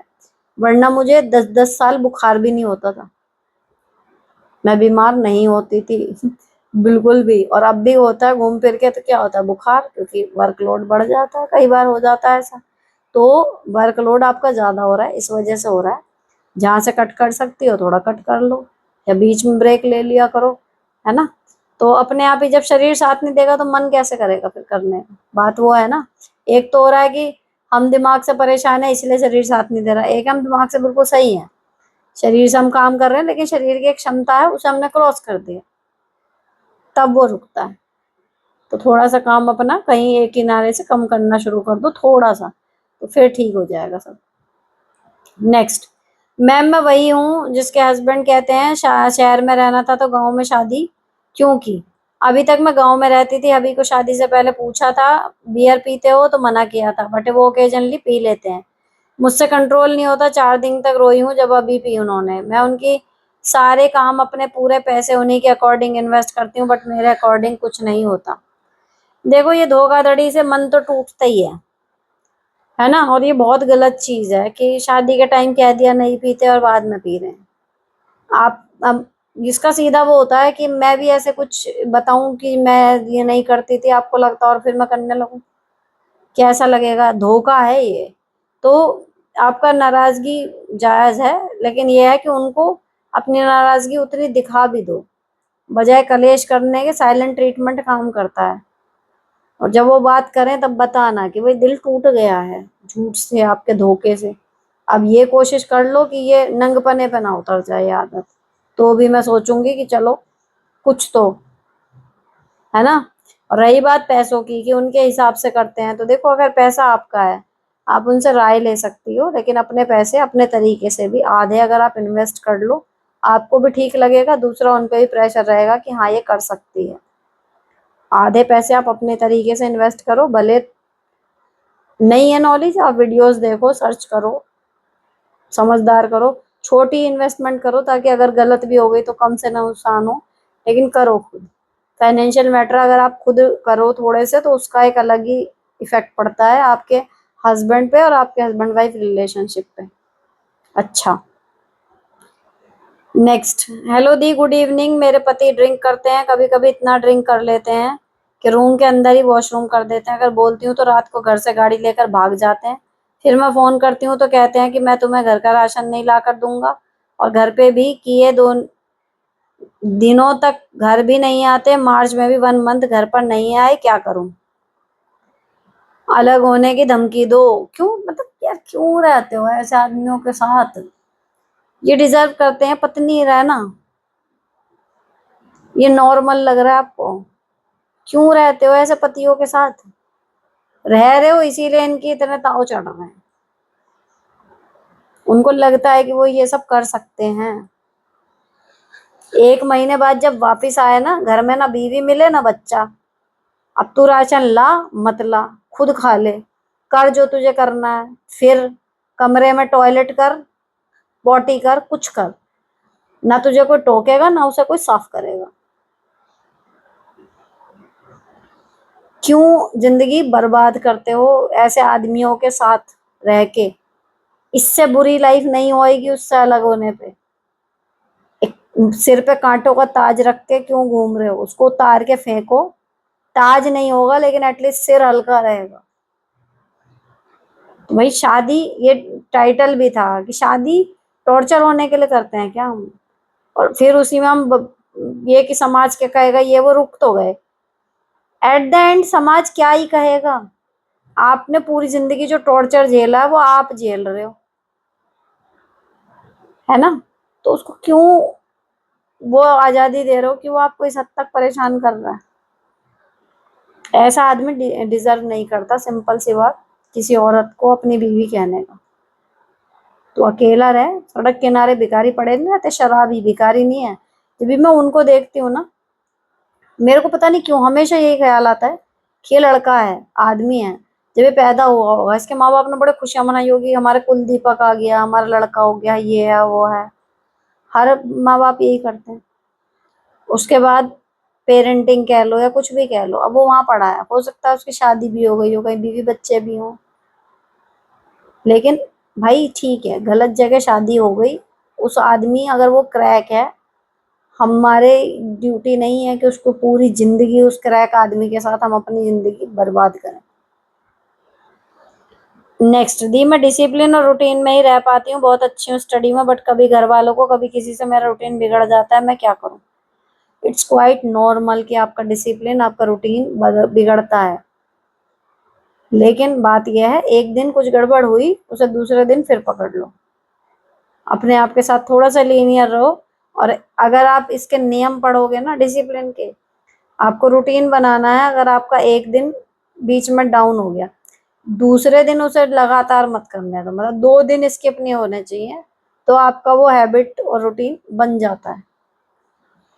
नेक्स्ट, मैम मेरे स्कूल में 4 टीचर हैं, क्लासरूम 80 स्टूडेंट, एक क्लास 1 से 3 के, कैसे बेसिक कराऊं, सबको समझ नहीं आता, रूम में तो चलने की जगह नहीं है, नेक्स्ट टू इम्पॉसिबल हो रहा है, प्लीज थोड़ा डिटेल में बताओ। बेसिक कैसे 1 on 1 ठीक करें, मैं न्यू HT के रूप में यहाँ आई हूँ, टीचर पुराने हैं वहाँ के, गला दर्द हो जाता है मेरा। वो हो जाता है जब बच्चे ज्यादा होते हैं। देखो गले की तो प्रॉब्लम का है कि आप माइक रख लो, हमारे यहाँ कई टीचर्स ने यही इलाज निकाला हुआ है कि भैया बच्चे ज्यादा हैं, कहाँ तक चिल्लाएं। है मेरी खुद की आवाज जो है वो काफी चेंज हो गई बीते सालों में, जैसे जैसे स्ट्रेंथ बढ़ रही है मेरे स्कूल में, अभी भी दर्द होने लगता है। तो उसके लिए तो लोगों ने माइक रख लिए हैं, पहली चीज। दूसरी, देखो जो 1 on 1 वाली बात है ना, आपको अब अलग से जो ये शिक्षक डायरी देते हैं, वो अब मैं यहाँ कहूँ नहीं कहूँ, लेकिन वो कुछ ज्यादा काम आती नहीं हमारे। वो तो सिर्फ इसलिए है कि हमने उनको, जब कोई निरीक्षण पे आएगा तो उनको बताने के लिए कि हाँ हमने भर रखी है, वो एक टास्क है, वो हमारी हेल्प नहीं करती, जो मुझे पर्सनली फील हुआ। पर्सनल डायरी में मेंटेन करती हूँ, उसमें क्या है कि लेवल होते हैं, कौन बच्चा अक्षर पे है, कौन शब्द पे है, कौन मात्राओं पर आ गया है ना? इसी तरीके से मैथ में कौन अभी अक्षरों के अंकों की पहचान पे है, कौन गिनती पे चल रहा है, कौन गिनती की पहचान करने के बाद सवालों पे आ गया। इस तरीके से इंग्लिश में उनके ग्रुप्स होते हैं, और उस ग्रुप में कितने बच्चे हैं वो लिखे होते हैं। 4 से 7 ग्रुप तक बन जाते हैं कक्षा 1 से 3 में प्रैक्टिकली। और अब आप उनको काम देंगे उनके ग्रुप के हिसाब से। कुछ तो ये ग्रुप्स बनाने की जो फायदा होता है कि एक दूसरे की मदद से बच्चे कर लेते हैं, थोड़ा सा जल्दी समझ लेते हैं। दूसरा, हमें ये पता होता है कौन से ऐसे बच्चे हैं जिनको हमें टेबल पर बुला के एक एक को ही बताना पड़ेगा।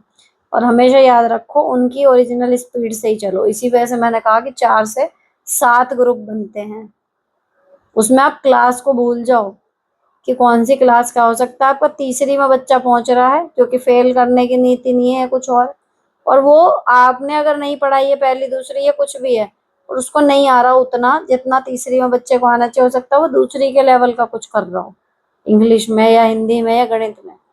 तो आप मान लो रीडिंग या इमला करवा रहे हो, तो उसको उसमें रखो। तो जब बच्चा अपनी गुंजाइश के हिसाब वाले बच्चों में बैठेगा, उनके साथ करेगा, तो आपके पास एक क्लियर ग्रुप होता है, आप अच्छे से उसको करा दोगे। और ये धीरे धीरे प्रैक्टिस से आएगा कि आप उसी 6 घंटे के स्कूल में 7 ग्रुप हैं और सबको अटेंड करना है, धीरे धीरे आप कर ले सकते हो। लेकिन ये ग्रुपिंग हमेशा काम करती है। और दूसरी चीज, कौन सा बच्चा, उसे बता भी दो कि भाई तुम देखो अभी गिनती वाले ग्रुप में हो, सवाल वाले में जाना है, जिस दिन इतना तक आ जाएगा ये सारे लिख दोगे या ये वाली गिनतियों की पहचान हो जाएगी, उस दिन तुम अगले ग्रुप में पहुंच जाओगे। हो सकता है उस ग्रुप में आज 6 बच्चे हैं, तो 6 में से कोई एक जल्दी कर गया, वो उधर चला गया, ये बहुत काम करती है ट्रिक। मैंने कोविड के बाद 1 से 4 क्या 5 तक के 2-2 साल का जो गैप हुआ था बच्चों का, ये था बड़ी क्लास में नाम पहुंच रहे हैं, आता उनको पहली का भी नहीं है। तो मैंने ऐसे ही बनाए हुए थे सारे ग्रुप्स और मैं उन सब बच्चों को एक साथ कराती थी और हो जाता। नेक्स्ट, हेलो मैम, मुझे अच्छी गवर्नमेंट जॉब चाहिए इसलिए पढ़ाई कर रही हूँ, बट इस गवर्नमेंट जॉब के प्रिपरेशन का प्रोसेस इतना लॉन्ग है कि मुझे अच्छा नहीं लग रहा।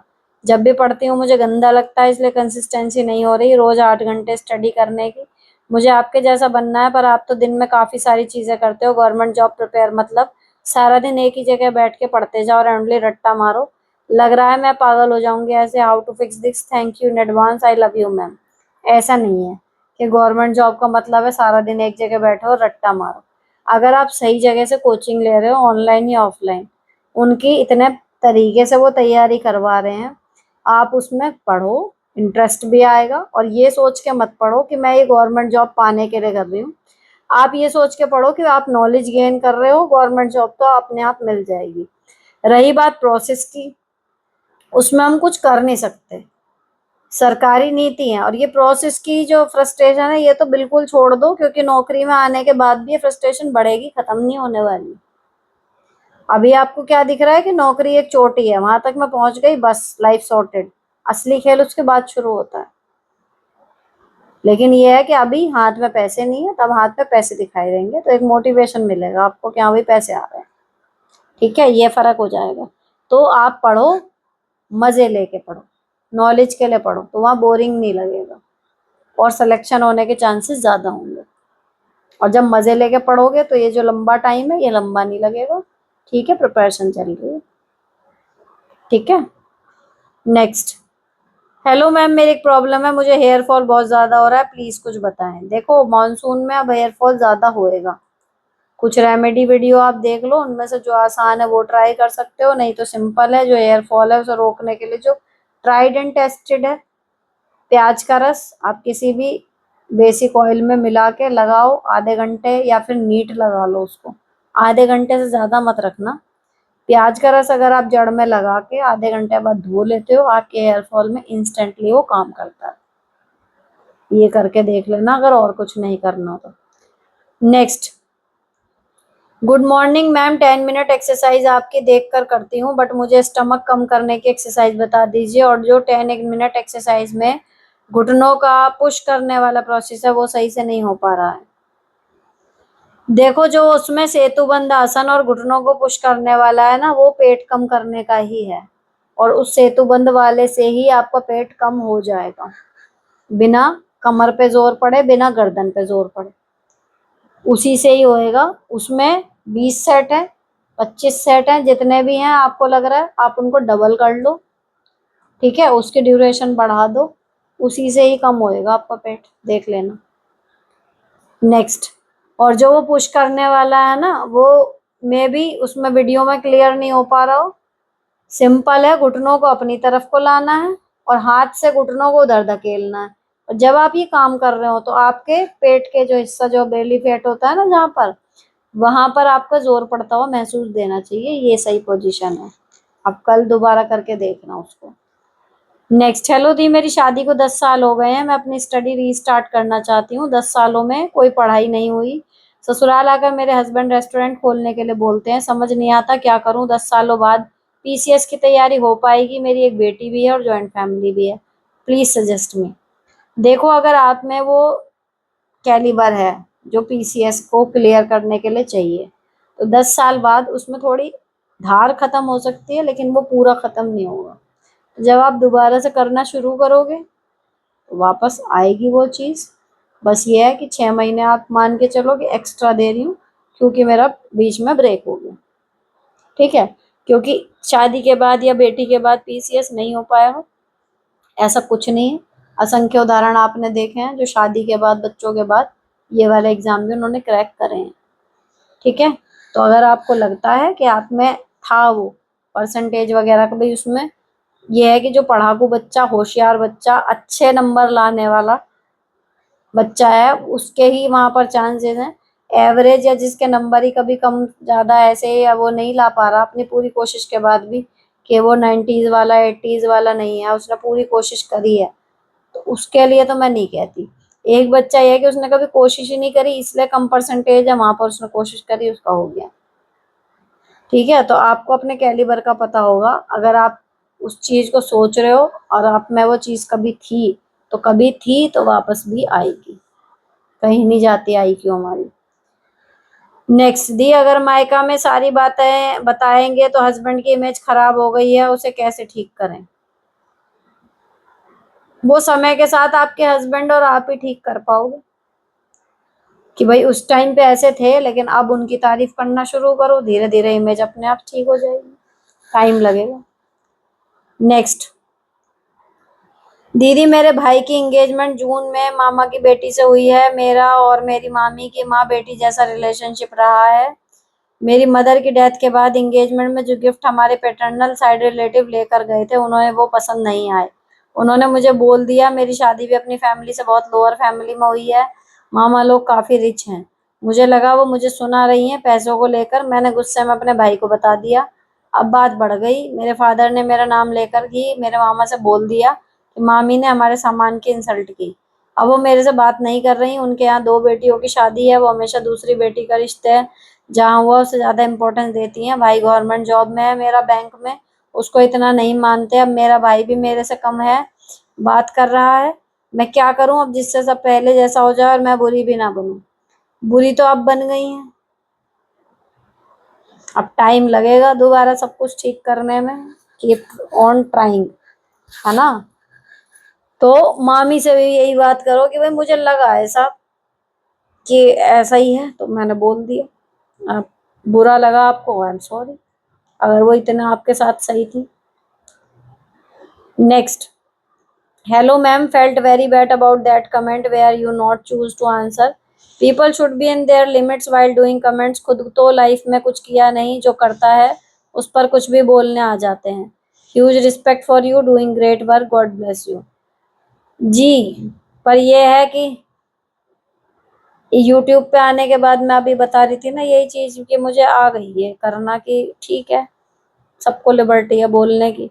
आपका हक अपने रिएक्शन पे कि आप क्या देते हैं, बस। मैम, लास्ट वीडियो का जो क्वेश्चन था कि हस्बैंड 2 बेटियां होने के बाद प्यार से नहीं रहते, फाइनेंशियली परेशान रहते हैं, आपका रिप्लाई ठीक था। लेकिन 2 बच्चे होने के बाद और पूरा घर अकेले संभालने के बाद जॉब के लिए तैयारी करना बहुत मुश्किल होता है। हम इसके अलावा और क्या कर सकते हैं? 2-4 ऑप्शन बताएं। एंड टीचिंग प्रोफेशन के लिए कैसे आगे काम करें, प्लीज डिटेल्ड आंसर दीजिए। Thank you for all video. देखो, आसान नहीं होता वो मैं मान रही हूँ, लेकिन लाइफ में ना कुछ भी अचीव करना आसान नहीं होता। आप कुछ भी अचीव जिसे कहते हो ना कि हमने ये बड़ा बड़ा आपके लिए, मतलब हमने ये अचीव किया, अचीव वर्ड अगर आप यूज करोगे ना तो वो मुश्किल ही होता है हमेशा। दूसरी चीज है, देखो, बच्चों के साथ 2 बच्चों के साथ जॉब करने के लिए शुरू करना, निकलना अभी आपको मुश्किल लग रहा है क्योंकि आपके पास ऑप्शन है, घर में रह के रसोई में खाना है, गुजारा हो रहा है ना? अगर गुजारे की दिक्कत आने लगी ना जिस दिन, तो औरतें निकलती हैं, 2 क्या 3 बच्चे छोड़ के भी निकलती हैं, पढ़ी लिखी नहीं होती, मजदूरी करती हैं।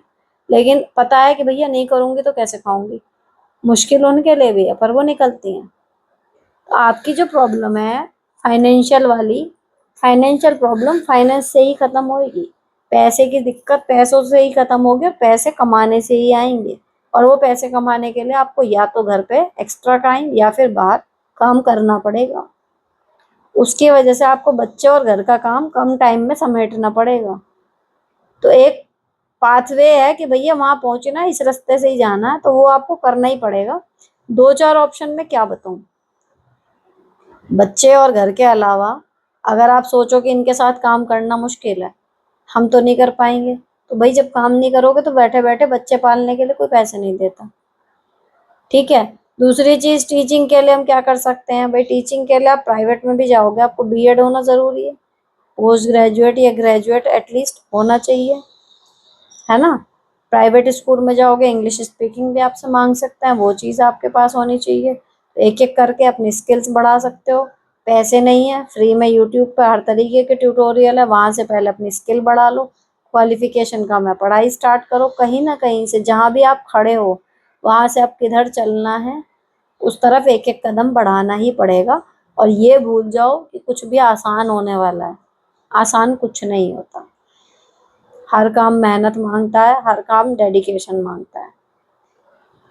नेक्स्ट, दी मेरी जेठानी और मैं अलग रहती हैं 10 साल से। उन्होंने बहुत ग्रांटेड रखा मुझे। उनके घर गई तो सारे काम मैं कर लेती थी, बड़ी हैं ऐसे, लेकिन उन्होंने मुझे रिस्पेक्ट देना ही बंद कर दिया। मैं मेरी तरफ से उनको फोन करना, सामने से बात करना, वो एटीट्यूड में ही रहती थी, लेकिन मेरे 1 साल से उनके साथ कॉल पर बात करना भी बंद कर दिया है। अब वो उनके अभी से कहती है, मैंने उसके साथ बातचीत बंद कर दी है। एक दिन सब आए साथ में तो मुझे नीचा दिखाया और मैं कैसी गलत हूँ ये सभी को, बाकी को भी बताया। उसके बाद सिचुएशन नॉर्मल हुई तो सबने कहा कि थोड़ी बातचीत, आना जाना घर चालू रखो ऐसे, लेकिन जेठानी ने अब स्टेटस के थ्रू टॉन्ट मारने शुरू किए। मुझे तो उनसे बात करने का ही मन नहीं करता, बहुत नीचा दिखाती हैं मुझे वो। अब हम भी पलटवार कर रहे हैं तो वो उससे सहन नहीं हो रहा। मेरा सेल्फ रिस्पेक्ट नहीं मान रहा कि उसे खुद को इग्नोर करके उससे बात करूं। बहुत रीजन है इस वजह से। हाँ तो मत करो। और रही बात ये कि अब सबके सामने हमारी बुराई होनी थी, वो तो हो ही गई। अब जो होना था हो चुका। लिसन टू योर हार्ट, नहीं माने मत बात करो। अन्नपूर्णा जी का मैसेज सुन के बहुत दुख हुआ। कैसी माएँ होती हैं, इकलौते बेटे के बच्चों से भी प्यार नहीं होता, प्रेगनेंसी में भी बहुओं के खाने पे नजर रखती हैं। मेरी भी सेम कंडीशन थी, इकलौते बहू है, अब तो वो मर गई। पर मरने से कोई अच्छा नहीं हो जाता। और मैंने 15 साल तक इतनी सेवा की, उसकी 6 मंथ एडमिट रही, उसकी सुसु पोटी सभी करा। कुछ महीनों में बीमार सेवा कर करके मैं बुढ़ी हो गई, और वो मेरी एक बेटी को प्यार से सर पर हाथ नहीं फेरा। इतना बुरा कैसे हो सकता है कोई इंसान। होता है, कहते हैं ना, गलत जगह पे आप अपनी एनर्जी और इमोशंस वेस्ट कर देते हो, हमेशा होता है कई बार। नेक्स्ट, सुनीता जी, ये ओवर थिंकिंग, प्रोकास्टिनेशन और इनसिक्योरिटी की प्रॉब्लम बताने वाली लेडी को कहिए कि वो एआई से सिम्टम्स चेक करें, उन्हें एडीएचडी तो नहीं है। इफ यस तो साइकेट्रिस्ट से कांटेक्ट करें, यह उनके लिए लाइफ चेंजिंग हो सकता है।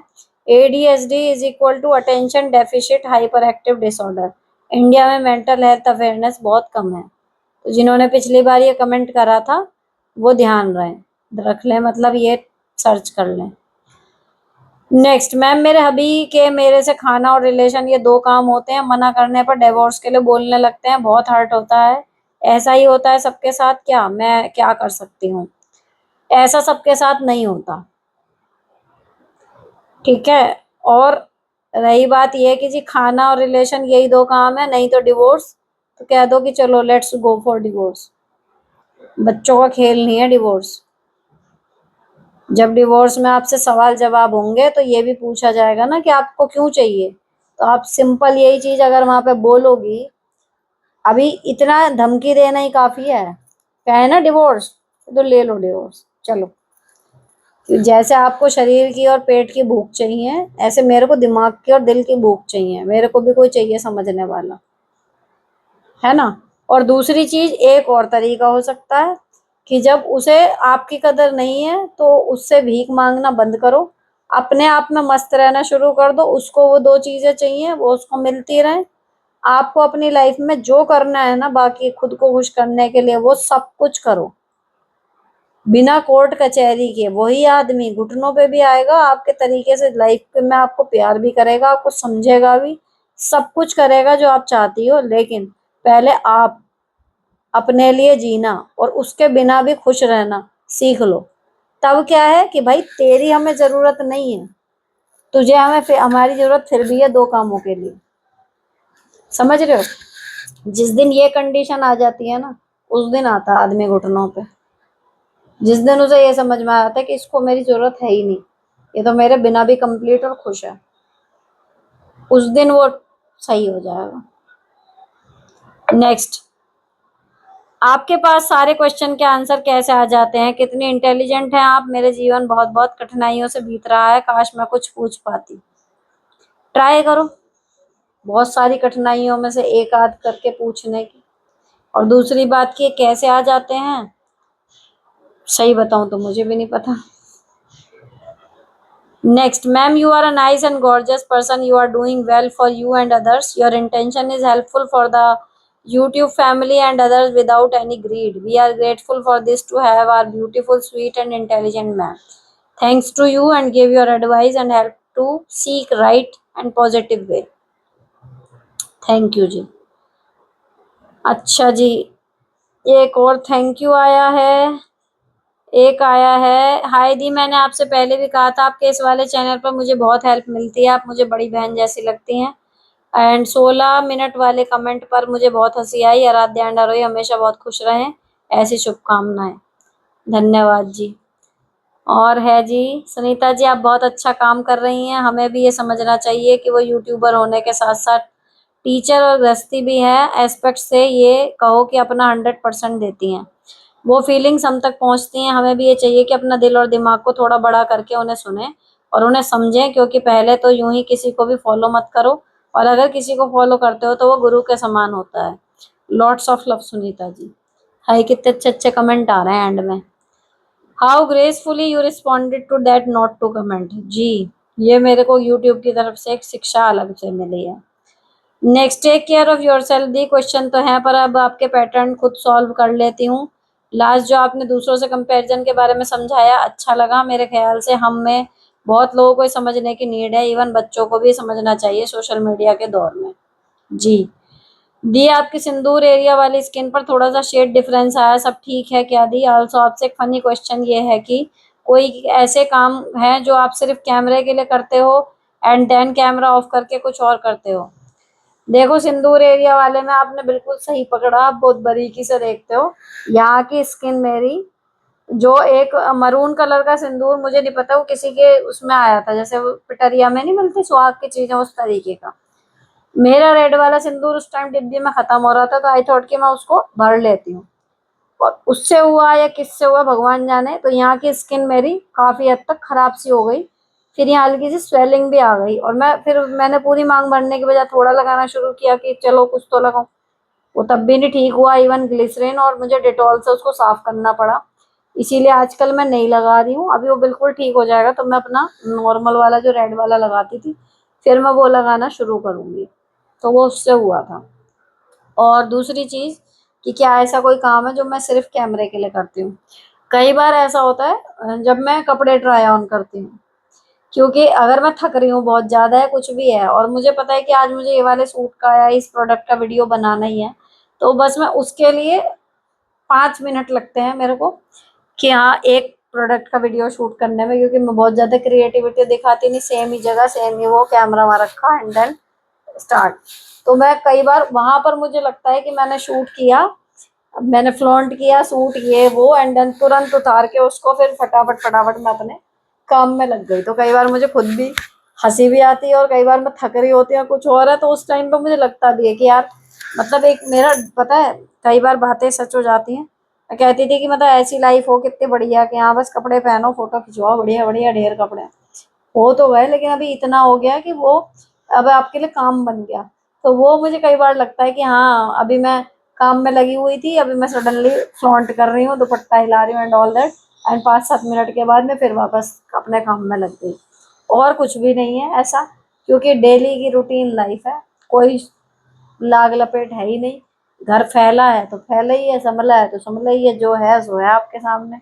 बाकी किसी चीज में कुछ नहीं है, और शायद इसी वजह से इतने बिजी शेड्यूल में इतने सालों से कंटेंट बन भी रहा है। अगर मैं सजावट करके या दिखाने के लिए जो करना है सिर्फ वो करती, तो शायद पॉसिबल ही नहीं हो पाती 1000 से ऊपर वीडियो जो लिव लाइव इजी पे जा चुकी वो जाना। नेक्स्ट, हाय दी, मैं फर्स्ट टाइम कमेंट कर रही हूँ, बहुत टाइम से चैनल फॉलो कर रही हूँ, आपके वीडियो से एडवांस में ही सिचुएशन को टैकल करने के लिए आइडियाज मिल रहे हैं, उसके लिए थैंक्स। चलो जी, खुशी हुई मुझे ये जान के कि आप लोगों की हेल्प हो जा रही है। बस ये कमेंट्स भी देखो, अभी मुझे पता नहीं था, मुझे लगा इनमें कोई क्वेश्चन होगा, जैसे लास्ट वाले में क्वेश्चन मिल गया तो वो मैं पढ़ती चली गई, वरना मैं टाइम बचाने के लिए कई बार ये तारीफ वाले तो ना मैं खुद ही खुश होकर पढ़ लेती हूँ, मतलब मन करता है यहाँ पे पढ़ने का, लेकिन फिर भी मैं सोचती हूँ कि लंबा हो जाएगा। खैर, आज मैंने सारे पढ़ लिए, और जो ये कमेंट्स आते हैं ना, इनसे ही सही बताऊं तो मुझे मोटिवेशन मिलता है। नहीं तो कई बार लगता है कि, मैं हमेशा कहती हूँ ना, बिना मांगे सलाह मत दो। मुझे लगता है कि मैं कौन किसी को सलाह देने वाली, बट जब लगता है कि हाँ ठीक है, मेरी सलाह से फर्क पड़ रहा है, अच्छा लग रहा है, लोगों को ठीक लग रहा है, तो फिर मेरे को लगता है कि नहीं, ये काम शायद लोगों की हेल्प करने के लिए मेरे थ्रू होना है, तो मुझे करना चाहिए। ठीक है, आज का एपिसोड भी मुझे लगता है आप लोगों के लिए काफ़ी हेल्पफुल रहा होगा। जिनकी प्रॉब्लम थी या जिनकी नहीं भी थी उनके लिए भी। आई होप कि आपको पसंद आया होगा। अगर ऐसा है तो चैनल को सब्सक्राइब कर देना। मिलती हूँ आपसे नेक्स्ट वीडियो में। Till then bye bye, stay beautiful always.